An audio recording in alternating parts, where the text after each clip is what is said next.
Hello everyone, welcome to MTech Gaming and my tutorial for IndustrialCraft 2 nuclear fission reactors.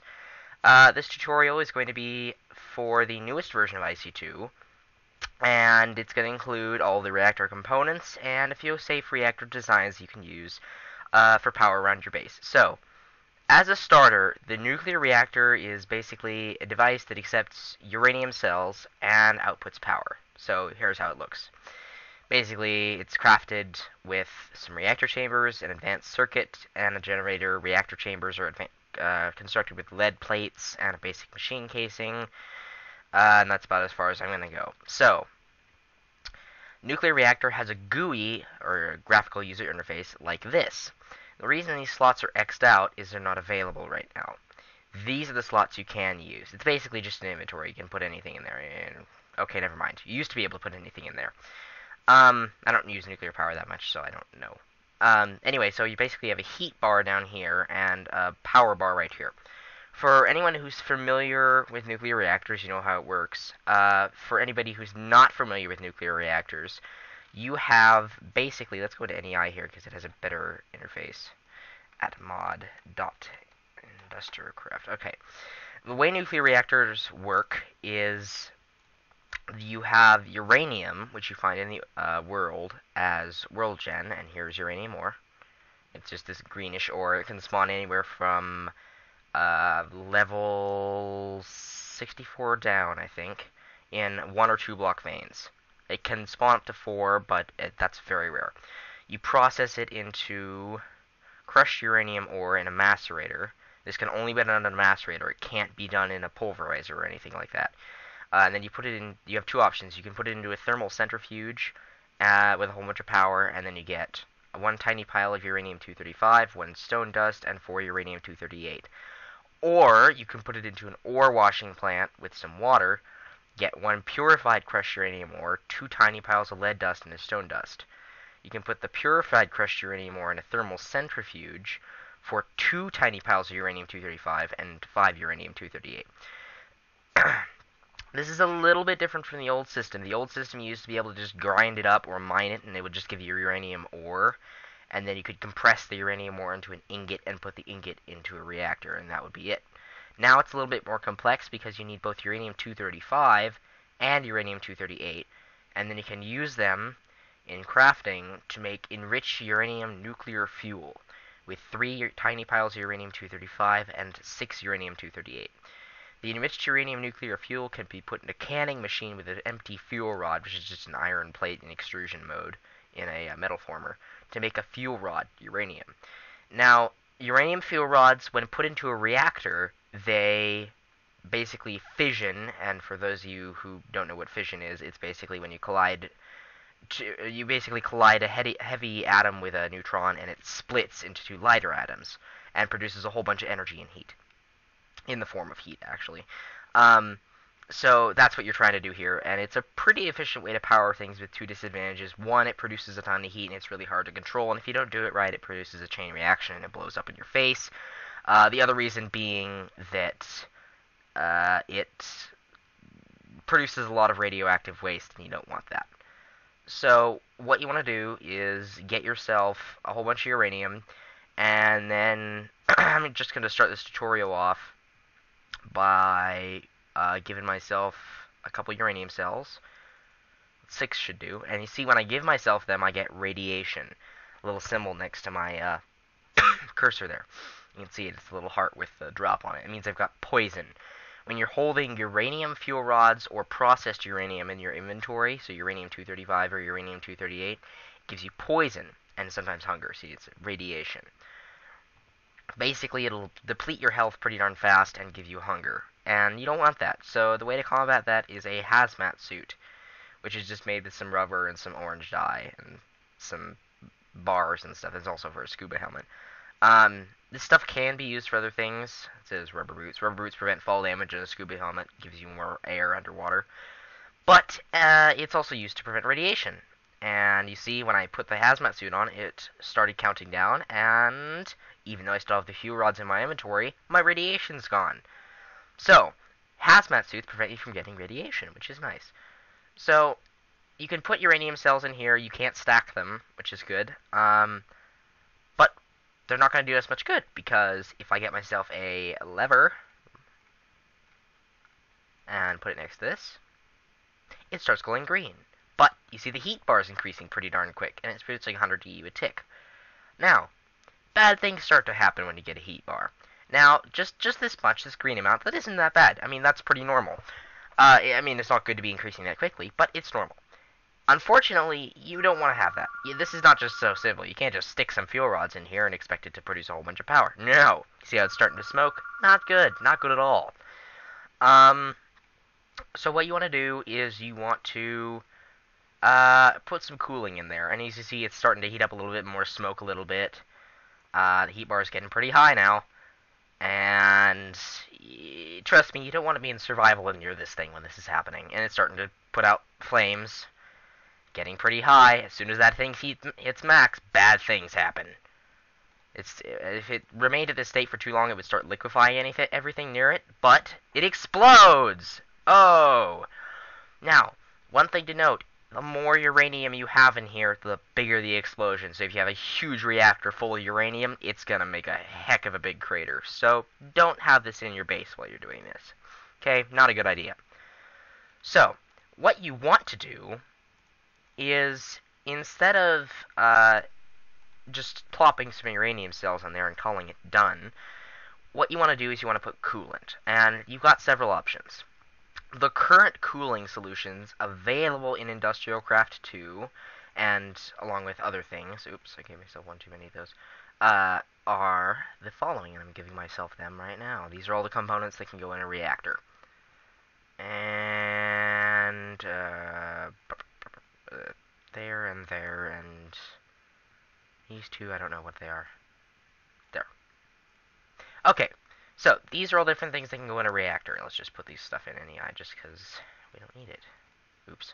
Don't want to put that in the reactor right now. Alright, so let's run through them real quick. You have, starting with your very basic component, Uranium Fuel Rod. Standard Fuel Rod just has one unit of uranium in it. You can stick it in a reactor. It'll produce one heat, which is shown with the heat bar, every tick, reactor tick, which is 1 second. And it'll also produce 2 EU every tick, which is every Minecraft tick, which is 20 times every second. So it'll produce a fair amount of power, but if you leave it in there too long, boom, whole thing goes off. So that's just the basic uranium fuel rod. You also have dual and quad uranium fuel rods. These are just the same thing, but they produce a lot more heat and a lot more power. Another thing you need to understand about fuel rods is that the fuel rods that are near each other produce neutron pulses. Neutron pulses, when a neutron pulse, basically when two fuel rods are adjacent to each other, they will energize each other and produce twice as much heat and power. So you'll get 4 times the amount of heat and power out of 2 fuel rods next to each other as to 2 fuel rods at the opposite ends of the reactor. So always try and have your fuel rods grouped together unless you need to have them separate in order to make it not have as much heat as you, or more heat than you dissipate. So that's always a good thing to remember. Second thing you have is MOX fuel rods, or MOX fuel rods, stands for metal oxide. MOX fuel rods are made with MOX nuclear fuel. That's some plutonium and some uranium-238. That's a little bit different. Plutonium is made from tiny piles of plutonium. Tiny piles of plutonium can only be gotten, or I suppose obtained would be the proper word, from a depleted uranium fuel rod. That is obtained when you completely exhaust a fuel rod in the reactor. You might have noticed earlier when I put those fuel rods in, they got durability bars. Each one of these lasts for 10,000 reactor ticks, which is, I think, if I'm doing my math right, it's something like 2 hours and 36 minutes or something like that. And so they will produce power for that long, and then as long as nothing goes kaboom or you don't shut down the reactor, they will stop producing power and turn into depleted uranium fuel rods. You can process those in a thermal centrifuge, and you get plutonium and some uranium-238 and some iron dust. So plutonium can be reprocessed into MOX nuclear fuel, or you can make it into pellets of RTG fuel, which is some dense iron plates and some plutonium. And those can be put in radioisotope thermoelectric generators, which are just a reactor chamber, some generators, and some iron atom casings. And basically, these are like nuclear reactors, but they take this RTG fuel pellets, and they basically produce power infinitely. Each RTG fuel pellet in there, and I think they have 6 or 8 uranium or fuel slots. Let's see. This is what the UI looks like.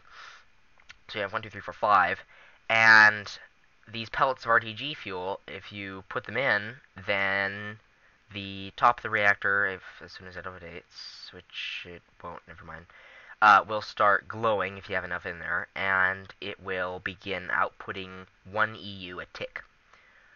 Not much. It's as much as a solar panel. See there, now it's glowing. But it is infinite power, and it's not reliant on day or night, and it will never go out, and it will never overheat, and it'll never do anything. It'll just sit there and produce a nice flow of power. It is extremely time intensive to produce even 1 pellet of RTG fuel. But if you set up like a nice automated nuclear reactor with just auto feed and everything, produce a nice output of these, and then you could basically get infinite power. So, back to the nuclear reactor. Once you get your fuel rods in there, you're going to want cooling. There are several options for cooling. Whoops. You can have the most basic form of cooling, heat vents, crafted with a motor, some iron plates, and some iron bars. Basically, what these do is they vent heat. Pretty simple. You just put them next to a component that's producing heat, like a fuel rod, and they vent 1 heat per reactor tick. So 1 heat vent is enough to cool 1 fuel rod. Pretty simple. The most basic type of reactor is 1 fuel rod and 1 heat vent. Flick it on, and it will produce 2 EU a tick for 2 hours and 36 minutes. You see how the durability is sticking up there? The heat vent isn't showing any durability because 2 reasons.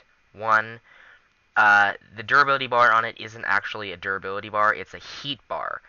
Once the heat bar is completely, like, the equivalent of depleted, like a tool would be if it's about to break, the heat vent will melt. And by melting, it'll stop cooling. It'll just disappear, be destroyed, and it'll stop cooling the reactor. So that's not good. But this fuel rod uranium is producing 1 heat a tick, and it's absorbing and venting 1 heat a tick. So it's exactly equal. If we put, like, say, a dual fuel rod there, it would produce 20 EU a tick, instead of 5. Never mind, it's 5, not 2. But you see how this is starting to get its durability up really, really fast? It's because it's producing it way faster than it can cool it. And now the durability is sinking back down. The durability will sink back down if the reactor is inactive. It'll slowly vent heat from all the components, and it'll just cool itself off. So it's pretty simple. However, remember that heat vents will not cool off if they're in your inventory, and if they're in any other inventory. Either they only vent when they're in the reactor. So you can't just shunt them off to like a chest or something and vent them. They have to be in a reactor. They have to be in a reactor. So let's just let this guy cool off completely. 20. There we go. Okay. Next component. I'm just gonna go through tiers. Reactor heat vent, made with a heat vent and some copper plates. Pretty simple. The name says it all. It just vents heat from the reactor casing instead of from the individual components. There's 2 types of heat. Reactor casing heat. I'm going to kill you, zombie, if you make another noise. And reactor component heat. Component heat is from individual components like uranium fuel rods that actually produce heat. That can be vented with vents adjacent to the components. Other heat, though, is made by components putting heat into the reactor itself, because components, if they can't transfer heat to an adjacent component, they will transfer it into the reactor itself, which fills up this heat bar. So what you can do is you can put like a reactor heat vent here, and then put a fuel rod uranium in here, and flick the reactor on, and you can see that this is producing heat, but the heat bar is not going up. Why? It's because the reactor heat vent is venting the heat from the reactor casing, because this one's putting 1 heat every tick into the casing, this one's removing 1 heat every tick from the casing. So, pretty simple, but it's a good way to have, like, fuel cells at one point, and then you can have vents at another point, and they'll still transfer heat out. Next thing, overclocked heat vents, just made with some gold plates and a reactor heat vent. They're just like regular heat vents. They will only vent heat from adjacent components, but one critical difference, they will vent heat at a much faster rate. They will vent heat at, I think, 5 heat a tick as opposed to 1 heat. And you gotta remember, I'm talking about reactor ticks here, not Minecraft ticks. So 1 every second, not 20 every second. A critical difference. I don't know why they called them ticks. They should have called them, like, I don't know, frames or something like that. I don't know. Anyway, but the important thing to remember about overclocked stuff is that the reason it's called overclocked, as opposed to, like, advanced or something, is that it will actually transfer heat to itself faster than it can dissipate. So it will remove 5 heat every tick from adjacent components, but it'll only vent, I think, 1 every tick. So it will eventually overheat itself and melt, which is not good at all. So that's good to remember, but these are very useful if you need to quickly vent some components and like distribute them to a venting complex or something. Last heat vent, advanced heat vent, made with a diamond, 2 heat vents, and some iron bars. This is the highest tier heat vent. It is just like the overclocked, but it will vent. It'll I think it'll transfer 4 every tick, and it'll vent 4 every tick. So this thing will never overheat itself. It'll just slowly vent away any heat, and so as a result, it still can't vent enough as the overclocked, but it will vent as many as it collects, so it'll never quite overheat itself. So that's an interesting feature. Alright, next group. Heat exchangers. There are several different types of heat exchangers. I think I missed one. Where did I miss one? Ah, here it is. Heat exchanger made with an electronic circuit, some tin plates, and some copper plates. It's a pretty simple device. Again, name says it all. It just exchanges heat between components. If you have, say, a heat vent here, a uranium fuel rod here, and a heat exchanger, normally this wouldn't work because it would not transfer heat through. It'll work now because there's a heat exchanger here, and it'll exchange heat into itself and then exchange the heat out of itself to an adjacent component. Again, these will never overheat themselves because they will always attempt to transfer as much heat as they're receiving, which is, I think, again, 1 per tick. I'm not too good with numbers from this. I didn't actually read the docs with it, so I'm just extrapolating this because this is what I know. So it has the same thing. It also has reactor heat exchangers, component heat exchangers, and advanced heat exchangers. The physics are a little bit different. I flick the reactor on, and this should work. The heat exchanger starts exchanging heat, and it starts exchanging heat to the heat vent. See? Pretty cool, huh? Okay, and now I just wait for these to cool down. And it's still receiving heat from the heat vent here, because it's shunting heat from back and forth and back and forth. So we'll just take those out. The reactor heat exchanger, just like the reactor heat vent, will vent heat from the reactor casing instead of components. You see how it's already heated up? It's already drawn some heat out of the casing, but it can't cool itself off because there are no heat vents there. If I put a heat vent in here, then the durability bar should go away from this because it should... Oh, never mind. I need a component heat exchanger. There we go. And then now it's shuttling heat back and forth between the different heat exchangers. So given a few minutes, they should all cool down, vent all the heat that they need to, and then everything's good. Component heat exchanger, same story. It's like the overclocked, but it's a little bit different. It's not overclocked. It's a component heat exchanger crafted the same way with gold plates. This one's crafted with copper. Basically the same crafting recipes. A little bit different for the advanced. I'll get to that later. Component heat exchanger. All it does is it exchanges heat between components instead of the reactor itself. So no reactor venting, just components. Again, same story, not much to tell. Advanced heat exchangers. Rain. Advanced heat exchangers crafted with some lapis lazuli plates, 2 heat exchangers, 2 electronic circuits, and a copper plate. Just like the advanced heat vent, it'll just transfer more per tick. Nothing special, just more per tick. One thing to keep in mind about heat exchangers, they will not only transfer heat between components in themselves, they will also transfer heat to and from the reactor casing. The reactor heat exchanger just won't transfer heat to other components, it'll only transfer from and to the reactor, and to component heat exchangers, so just keep that in mind.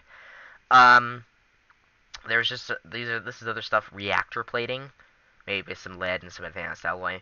All it does, it cannot transfer heat, it just increases the heat capacity of the reactor, so it makes it take longer before it blows up, and it lowers the explosion radius of the reactor. Containment reactor plating is made with some advanced alloy in reactor plating. It doesn't increase the heat capacity, but it really, really increases the explosion protection of the reactor. So it just if something goes wrong and it detonates, it has a much smaller explosion radius. If you have enough of this in it, I don't think it'll blow up at all. It'll just shut down. The heat capacity reactor plating made with some copper and reactor plating. Exactly what it sounds like. Opposite of the containment, it dramatically increases the heat capacity but does not decrease the explosion size. Alright, that's reactor plating. Neutron reflectors made with some coal dust, some tin dust or pulverized tin, and a copper plate. All these do is they will reflect neutron pulses. Remember I told you about those earlier? They will reflect them from fuel rods back to the fuel rod itself. So if you have a fuel rod surrounded by neutron reflectors, it'll have, I think, an 8 times higher efficiency than if you have just a regular fuel rod by itself. But remember, it'll also produce 8 times as much heat. So remember, keep that in mind. And don't trust anything I'm saying here when you're building a reactor. Test it at the IndustrialCraft 2 Reactor Planner utility online. It is available at talonfiremage.pwp.blueyonder.co.uk or something like that. Just search for IndustrialCraft 2 Reactor Planner in Google, and it's basically the interface of a nuclear reactor in Java on a web page. And it'll display the heat output, the EU output, the efficiency, everything you need to know. You can place and remove components. It's wonderful. I think it even is compatible with the newest version, so I don't know if it's been completely updated yet. So that's a good tool. So then there's just the thick neutron reflector. Neutron reflectors will break after a while. I think they'll break after like 2 cycles. Thick neutron reflectors I think last twice as long. They're just some copper and 4 neutron reflectors. And that's pretty much all you need to know. There is some other stuff that comes with GregTech, but GregTech I don't think has been updated to this version yet, so that's not updated yet. GregTech comes with additional neutron reflectors and more heat vents and more cells, and it comes with thorium and plutonium. It's all sorts of cool stuff. Get GregTech, it's awesome, but it nerfs a lot of stuff. Coolant cells. They are just like heat vents, but they are crafted with a water can or a water barrel or a water bucket or a water capsule or water cell or whatever, and some tin plates. Makes a 10K coolant cell. Or you can put, that's weird. Why does it show this recipe? Okay, that recipe's bugged. Haha. Oh, that's showing coolant. Okay, I get it. That's a different story. So basically 10K coolant cells, they, instead of venting heat from the reactor, they absorb it into themselves. Just beware that the 10K, and you also got 30K and 60K, which is made with some other cells and some tin, those absorb more because they do have durability. And I don't know what the K denotes. I don't know how much 10K is. I think it's 10,000 heat. So if you have one fuel rod producing 1 heat every tick and it lasts for 10,000 ticks, one of these coolant cells, one of these 10Ks, will be just enough to last 1 cycle before depleting. It won't break when it overheats. It'll just not be able to absorb any more heat.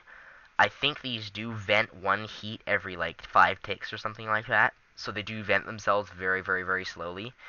I don't think there's any way to make them vent instantly. There used to be with GregTech, there used to be something called a vacuum freezer that could vent them instantly and cost like 7 million EU, but it could vent them. Basically, they're just a useful tool in what's called SUC reactors, which are single-use coolant reactors, which are reactors that are extremely efficient, but you have to replace their coolant every cycle, so it's kind of annoying.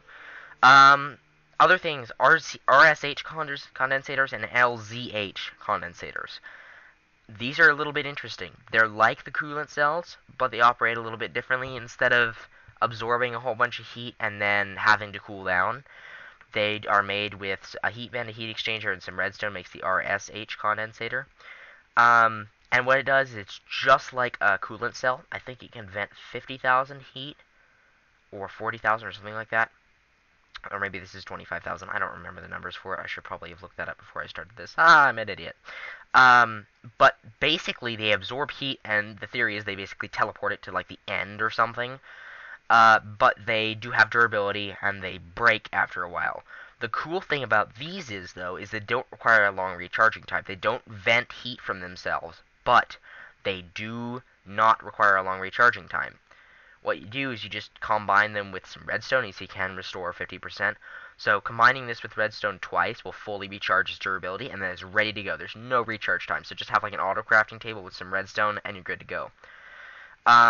So with that, you can make like auto recycling plants that use like mass fabricators to make redstone, and then use the redstone to recharge RSH condensators in a nuclear reactor that produces power for the mass fabs. Wonderful designs you can do that. LZH condensator, just a couple of RSH condensators, some reactor heat exchangers, reactor heat vent, some redstone, and a block of lapis.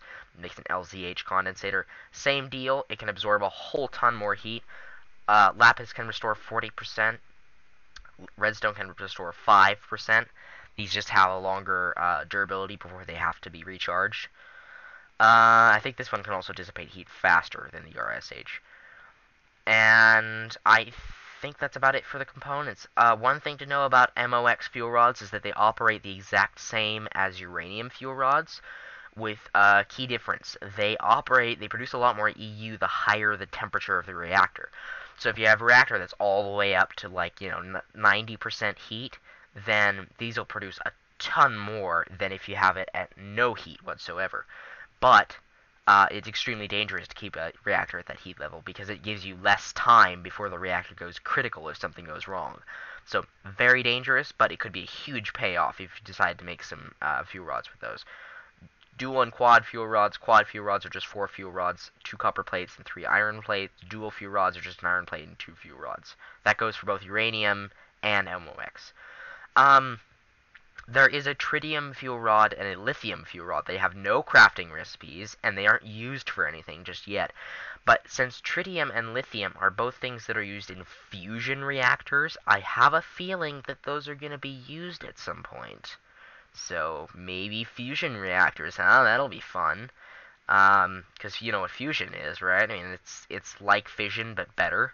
So maybe huge payoffs coming up, and it'll be a lot more expensive because it's a lot more difficult to maintain a fusion reaction, but a lot more energy payoff. So that is the tutorial on fusion, or no, I'm sorry, not fusion, fission reactors from IndustrialCraft 2. Now, one thing to do before we go.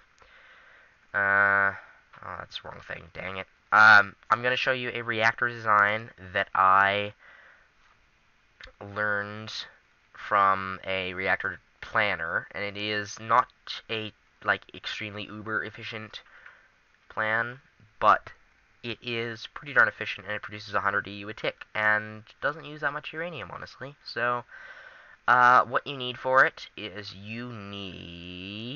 where is the single uranium? Oops. 6 uranium fuel cells.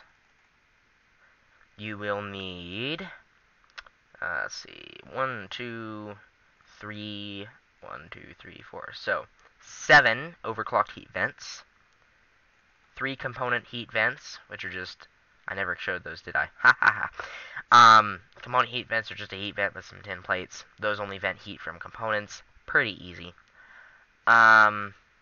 You will need 2 component heat exchangers, and I think that's about it. So here's how you build it. You got your fuel rods along the bottom, and we have overclocked heat vents here, here, here, and here, and here, and here, and here. Then, let's see if I can remember this. Component heat exchanger, component heat vent, component heat vent, component heat vent, component heat exchanger, component heat exchanger. Dun-dun-dun. I think that's the right way to build it. I'm going to check this real quick. I'm going to go on my other screen. And yes, here we go. And it's loading the reactor planner. So the address for the reactor planner is www.talonfiremage.pwp.blueyonder.co.uk. You probably can't figure out how to spell most of those words. I couldn't if somebody just run. If somebody just told me, just do a Google search, or I'll post the address in the comments, or in the description. Alright, this looks like about the right plan. I think it is. This is about the right plan, so let's turn it on. There we go. And there we go, 100 EU a tick. This will last indefinitely. It'll never overheat. It'll never require any components to be replaced. Just replace the uranium fuel rods whenever you need to. It'll produce 100 EU a tick. It'll produce a total of 20 million EU. Wow, that used to be 2 MFSU's worth, but it's not anymore because MFSUs can hold an insane amount of power now. How much? 40 million. So this is half an MFSU, a new MFSU. So this has an efficiency of EB, and the rating is E stands for efficiency, and then the rating is just based on how much power you get out of your fuel rods. The maximum efficiency is, I think, EA++. So this is an EB, so not the most efficient, but this is a Mark 1, which means it'll never have to be shut down in order to let it cool. Ow! Why am I in survival? Okay, must have done that by accident. Anyway, let me just get away from the sounds of these monsters here while they crowd all over my fusion reactor. This is not an SUC reactor, or as I like to call it, a suck reactor, which is single-use coolant, which means it uses something like condensators or cooling cells. So that means the stuff in it will never have to be replaced or recharged or anything like that. So it's a nice reactor. This is what I use for my base generation. Now, let me set this to day here real quick. There are other reactor designs, but the other reactor designs I found that are actually really good use GregTech. And they use GregTech components, so they either use like uranium or thorium cells, or yes, burned to death. Uranium or thorium cells, or they will use like iridium neutron reflectors, which are neutron reflectors that just have infinite durability, or they use, some sort of thing from GregTech, and it's just not possible with vanilla IC2. And as long as GregTech doesn't get updated, we're not going to be able to have anything like that. So, that is all I'm going to do for today. Just do a search for the reactor planner, and have a nice day, and